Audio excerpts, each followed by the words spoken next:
This guide will walk you through the proper installation of tanked loose laid liner in a bathroom built with a timber frame. Following these steps carefully will ensure a waterproof and durable result. Step 1. Preparing for installation.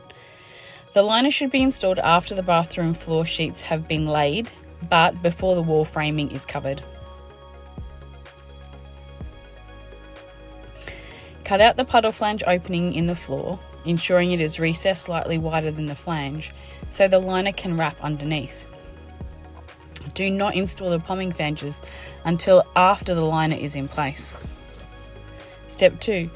Measuring and cutting the liner. Determine the best way to run the liner.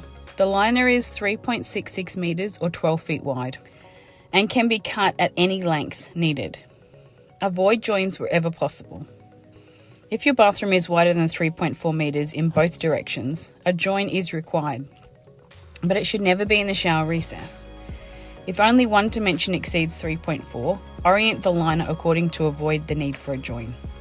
To determine the required liner length, measure from the shower height across the floor and at least 200 ml up the opposite wall. Add an extra 200 ml to this measurement. If purchasing in bulk, cut the liner from the roll at the appropriate length. Step 3. Installing the liner. Draw a level line 100 ml above the shower rose. This helps ensure the liner is installed squarely. Position the liner so that it covers the entire back wall of the shower and extends down the floor, finishing at the door where the angle will be installed. Align the liner with the line at the top and secure it temporarily with tape along the edges. If necessary, use clouts tapped in halfway on the tape to provide additional support to carry the weight of the liner. Ensure the corners are square by pressing them firmly into place, using timber if needed to avoid rounding. Step 4. Managing excess material and securing the liner. Create folds to eliminate bulging.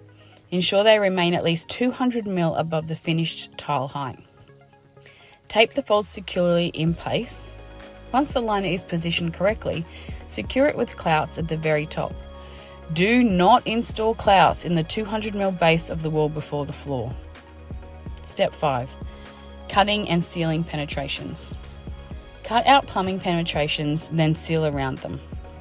Heat the tape with a heat gun and rub it into the liner to fuse them together, ensuring a watertight seal.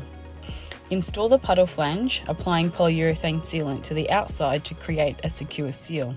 If flanges were pre-installed, cut out the liner onto the flange, tape it down and heat the tape to bond it securely. Step 6. Repairing any perforations, for walls only. For small perforations, apply tanked tape over and cut. Heat it and rub to seal. Larger perforations with a missing material, patch with a new liner piece overlapping the void. Secure the tanked tape and heating it to fuse. Step 7. Warranty requirements. Take a photo to prove that you have met the requirements for your warranty and log it into the database. Failure to complete this step will affect your warranty. Ensure that location settings are switched on when you're taking the photo. Step 8. Final adjustments before sheeting. You may need to adjust the liner slightly before installing the wall sheets. Keep fixings above the shower rose height allows for easy repositioning without requiring patching. Step 9. Installing sheets and screed. Install wall sheets and screed carefully to avoid damaging the liner. If the liner is damaged on the floor or within 200 ml up the wall, a new liner must be installed. Damage above 200 ml on the walls can be patched using the previous repair method. Step 10. Strengthening the screed. If the screed is less than 40 ml thick and you're concerned about it bond to the substrate, mix 1 cup of tanked fibres into water and add it to each screed mix for increased strength. Step 11. Applying tanked liquid applied polyurethane. Once the screed has cured, apply tanked L.A.P over the entire surface, including the walls.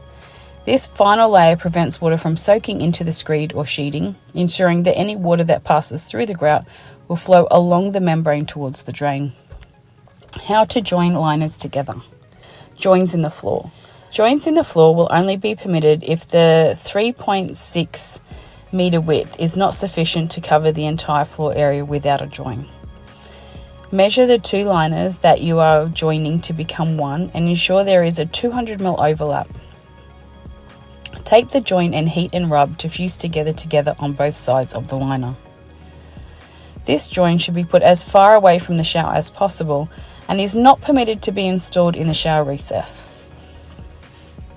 Joins in the walls. Apply a piece of liner to cover the desired void. Ensure that there is an overlap of 200 mm to the existing liner, with the new liner being larger than the void. Hold the liner in place with some clouts, then tape the edges down and heat and rub the tape to fuse it together. Joins in the walls are not permitted in the 200 mm exclusion zone of the floor. Window perforations. Where your bathroom windows open to your outside walls, cut the membrane so that it can wrap around and preferably go under the exterior flashing, joined by tape, which is heated and then rubbed and fused together. Following these steps will ensure a properly installed, watertight, tanked loose laid liner. If it is your first time installing the liner, you might find you need to reposition the liner when installing the sheets. Do not get frustrated by this. Even taking the time to reposition the liner will still mean that this whole process can be done in an hour. It is still much, much quicker than any other system you would be installing. Be patient and know the next time you do it will be quicker and easier. With correct installation, this system will provide long-term protection and peace of mind for your bathroom waterproofing needs for up to 25 years. Thank you for choosing Tanked Waterproofing. Call us today and get your bathroom tanked, because waterproofing should last, not fail. Offering waterproofing and tiling services.